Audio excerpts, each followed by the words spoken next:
Shabbat Shalom, Mishpacha. This is for those of you who are the doers of the Torah rather than just listeners of the Torah. And some of you who are probably listening to this message have been chosen and picked out of the few of those that call yourself part of Israel. Because as you know that we made the announcement just, I would say yesterday or 2 days ago. Your 2 days ago, our yesterday, because we are kind of day ahead. And it was on the Sabbath, that we decided that we will no longer give out public information which is pertinent to your health and to your blessings. So with that in mind, I brought a very, very important message. And this is a message that you need to hear and apply into your life, because it's become a cliche, in our societies today, especially in the societies where we live, where we have men in their middle age and women, and they'll say, oh, I'm getting old. And they'll say things like, oh, my best days are gone. And, these kind of talk, all it does, it activates your old, it makes you old. Even though you're not going to be old technically, you're not going to be old technically. But by your words, you shall be judged. Okay? By your words, your decisions are made. That's what judgment means over here. Whatever you have decided, that you're going to be. So one thing that you must remember is, people will talk and they'll say, oh, such and such person is going through a midlife crisis. But you will never accept that statement for yourself. Never. Now, youth is for the taking. And our scriptures, our holy books, they speak about these things, but our people are so ignorant and so blinded by today's modern traditions that they forget what God has made them.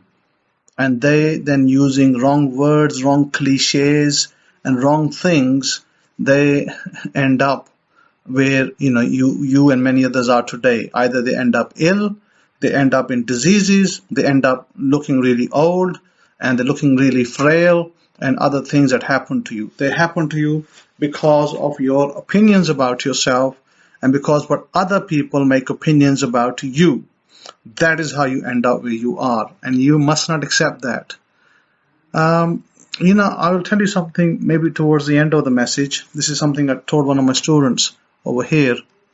Maybe I'll tell you now, so I don't forget it. There was a statement, and generally this statement is made, that God, feeds everybody. God feeds everybody. God feeds the birds and animals and so on and so forth. There is that cliche statement that everybody accepts as true, and they believe it, that is 100% true. But let me tell you now today the truth, that there is actually a difference. You see, there is a difference between blessings, and there's a difference between food eating from the garbage can. Now, if you ate food from the garbage can, then I'm pretty sure that you're not gonna say you're blessed. Because if your meal came from the garbage can every day, you'll definitely not be going around telling people that you're blessed. Yeah, you may be alive, you may be okay, and standing up or sitting down, but you're not going to say you're blessed, because that is not a blessing, by the way. That technically is just your survival. You can word it whichever way you want to.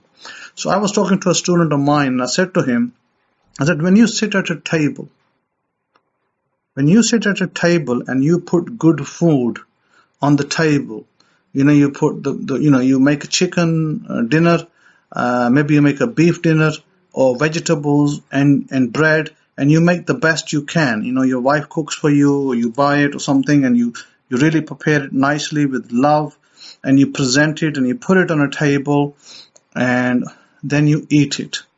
I said, now that is called a blessing. Agreed? He said, yes. So I said, when people say that God feeds the birds and God feeds everybody else, I said, does God feed the birds crap? Does he feed the birds crap? And he stopped for a minute and he said, you didn't understand my point.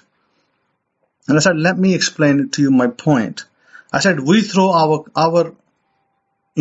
food that is leftovers, we throw that away and we say, give it to the dog in the street, give it to the birds in the air. We throw away our rice, we throw away our bread, and we say, give it to the dogs, give it to the street, give it to whoever outside.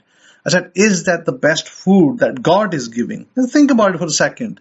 Is it coming from God or is it coming from man? Of course, man means woman as well. And he stopped, and he said, my goodness, I never thought about that. You're right. The birds aren't getting the best food in the earth. The birds, and the animals that are out there, that dog that's stray in the street, he's not getting the best food. He's searching for scraps. He's searching for scraps. The birds are searching for scraps. They're not getting the best food. So I said, then how can it be a blessing? How can you then just say that God feeds everybody? I said, no, God has made a system in which humans are given the best blessings. And then it's up to the humans whether they give part of that blessings to the animals and the birds or not. Now, if I take my dog, Maggie, and if I give Maggie chicken wings or, necks of the chicken, or, I stopped giving her the chicken wings because she's got a little fed up of them, and then I give her something else, like I started giving her a cow's liver. And she seems to, I was giving her cow's lungs and she ate it. Now she don't like cow's lungs, so I give her cow's liver. So she likes eating cow's liver. Now she starts to eat that. Now, is that good food? Is that a blessing? It's not scraps. That is great food, because liver is great food to have for us as humans. And, she gets it fresh from my hands, when it's boiled up and given to her. Rabbi Kifa, I know he was giving his dog, I don't know if he does the same thing, but he was giving his dog, he was preparing chicken breasts, and he was putting honey on it. Then he was giving it to his dog, Pharaoh. So Pharaoh was getting the best food in the house. Now, if Pharaoh was a stray dog outside, do you think that Pharaoh is going to get chicken, with the honey on top of it? So walk away from cliches. Cliches are just that. They're total garbage. They're not true. Blessings will only come through God and only through man's hand. Either a man or a woman. Man means both, basically, man or woman. When I say a man, I'm referring to both, male and female. So it's through a male and female that the blessings go out to our animals that we keep or that we want to feed. So it's not the garbage that they get on the street. So cliches are just that. They are all wrong and they are totally BS. Don't rely on cliches. So let's come back to youth. Youth is something that you can receive. It's something that you can receive or you can deny. So I want to give you some tips on how you can be youthful and some affirmations that you can apply to yourself daily that will make you youthful. And this is something that you're going to love. And this is what I want you to write for yourselves every day and speak for yourselves, and especially for your health. Because, you can have lots of money, but if you don't have the health, it's no good being a millionaire. Okay, it's good being a millionaire. It's good being a billionaire. It's good being a millionaire. You can use that money somewhere in business and help others and help yourself. But then if you were sick, then you wouldn't enjoy that money. So in order to enjoy the money, you need to be in great health and you need to be in great age as well. You can't be frail and falling all over the place. Because remember I talked to you about milk, osteoporosis? Stay away from those things. So this is what you're going to say for yourself. This is an affirmation. I will try and speak it slowly and maybe 2 times so you can write it. My mind and body remains in age reversal mode all the time. My mind and body remains in age reversal mode all the time. Every day I grow younger and younger. The fountain of youth is within me. My youth enzymes are always activated. The fountain of youth is within me. My youth enzymes are always activated. My youth renews daily. My youth and energy is activated every morning. My youth and energy is activated every morning. I always look and feel youthful and strong. I always look and feel youthful and strong. I always have perfect vision, getting better and better. I'm always balanced. My body is always slender and strong. My body is always slender and strong. And similarly, there could be several other affirmations that you can use. But this is to give you an idea. Some of you ladies out there, maybe you want to have nicer, longer hair. And you can speak that you have beautiful hair. It's growing nice and curly. If you like curly hair. If you like straight hair, then it can be grown straight. And it can be thick hair, whatever hairstyle you like.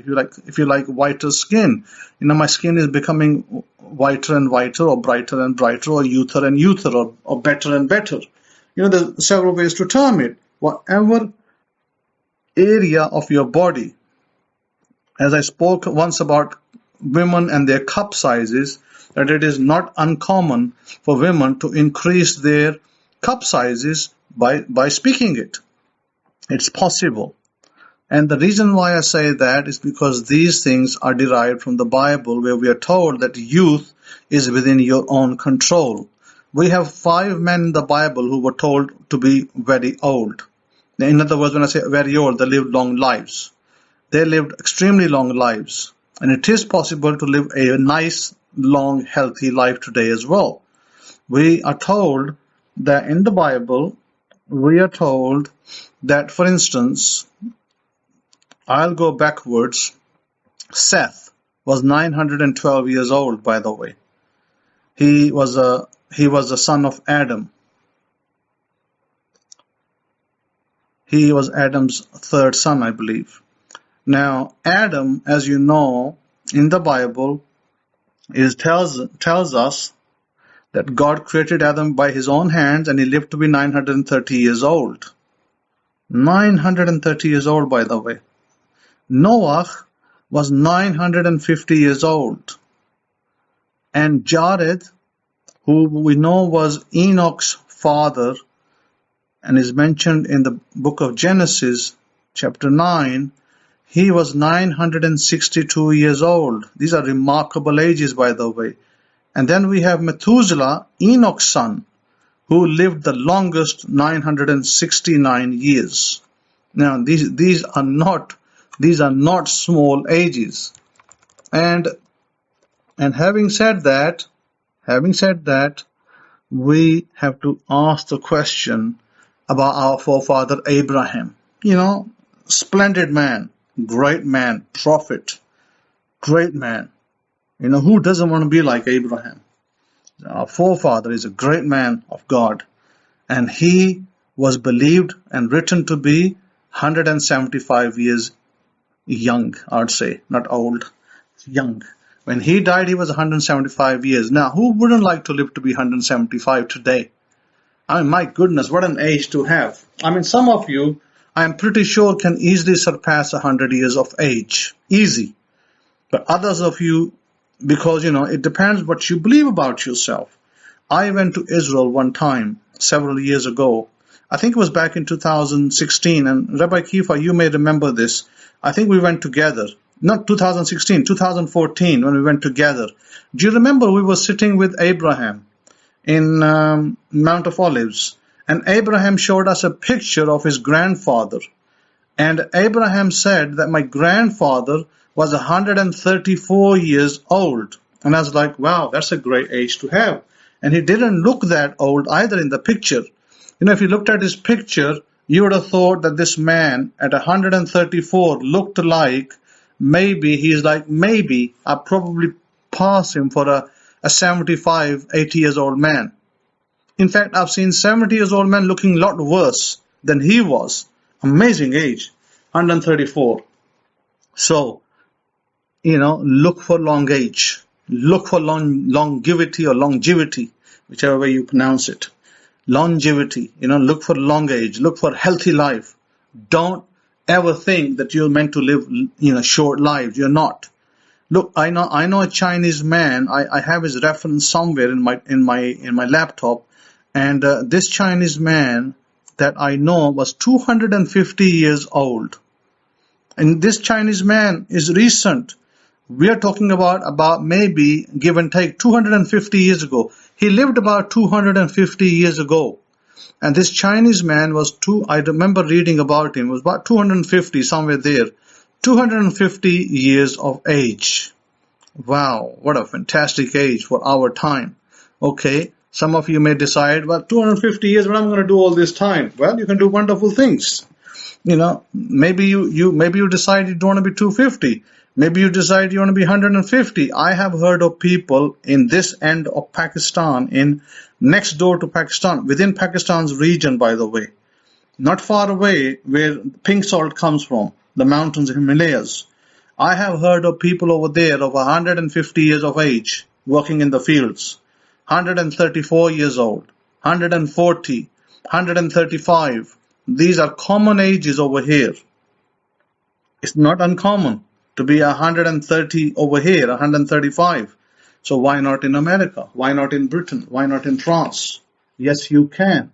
It's what you tell yourself every day. So tell yourself these things every day and be of health and wealth. And if you tell yourself, then one thing remember that I will encourage you to do is forgive everybody who's done you wrong. I know it's happened to me as well. And it's happened to all of us that you want to forgive all those they've done wrong, but they will be punished. Don't forget that they will be punished.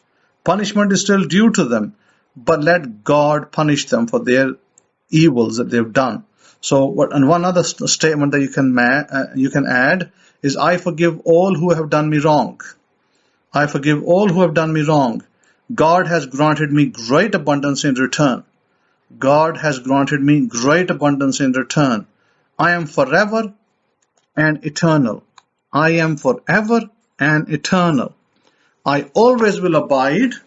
I will always abide. I will always abide in the consciousness of love and abundance.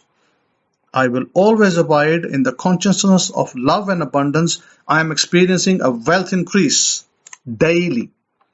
I am experiencing a wealth increase daily. Now, aren't these beautiful statements to make about yourself? These are wonderful statements. These come right out of the Bible, and I'll have to go and actually show them to you in the Bible. And I will show you something else as well, what the Bible says. It says that, let me go to the Bible. In Job 33:25, let his flesh become fresher than in youth. Let him return to the days of his youthful vigor. In other words, it's possible. Our bodies renews ourselves every 7 years. Every 7 years, all our old cells die and new cells are given and we become younger. And I can tell you this for a fact. This is a fact on the ground. I do not look anything like I did when I was 25 years old. In fact, I'm healthier. I look better. I look more mature and I look more happier than I was when I was 25. I look much better now than I was 25. And I never want to be 25 again. Put it this way. I am so happy where I am because my body is healthy and my body is youthful and my body is strong. I'm really happy about it. So again, Psalm 103 verse 5. Who satisfies your years with good things so that your youth is renewed like the eagle? So what can you say? My youth is renewed like the eagle daily. Okay, that's a statement. Let me note it down over here. My youth is renewed like the eagle daily. Wonderful statement. Straight out of the scriptures. Wonderful statement. So these are the kind of statements that our scriptures make. Let our sons in their youth be as grown-up plants. Psalm 144:12. Then we have Job 20:11. His bones are full of his youthful vigor. Then we have let's go down. Psalm 71:5. O Yudhewahe Elohim, O Lord God, you are my confidence from my youth. Okay? Then we go down further. Psalm 71:17. O Elohim, O God, you have taught me from my youth, and I still declare your wondrous deeds. In other words, that whatever you have taken on the compliance of Torah and you believe it, you follow it, you will never grow old. Now Leviticus 19:32 is an interesting one, which most Bibles translate as, you shall rise up before the gray-headed and honor the aged, and you shall revere your God. I am the Lord. Okay, by the way, that translation is not a great translation, but what it should say, you shall rise up before, not the gray-headed, you shall rise up before the learned and honor the aged. When it says honor the aged, no, you shall honor the scholar. It's talking about Zakin. Zakin is a man who is a Torah scholar. So you should say, you shall rise up. Who would you rise up against? You rise up against somebody who's knowledgeable. You'll rise up before somebody who's knowledgeable and honor the scholar. In other words, honor the Torah scholar.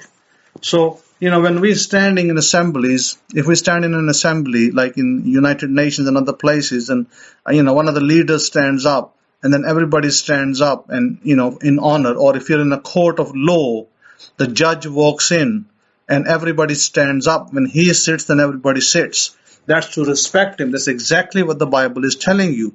This person is not gray-headed. He's actually like a judge. He's a Torah judge. This is Zakin. Zakin means he's a judge. He's a scholar. He is an expert in the Torah. So respect him. So with that, wonderful, wonderful things that I'm passing to you. Follow these. And, also I will, I guess the rest of the message I will record at another time. But this is enough for you. This is enough for you to start to change your youth. Start to change your bodies. Start to become more healthier and abundance and happy. Okay? Have a wonderful day. Shalom, shalom.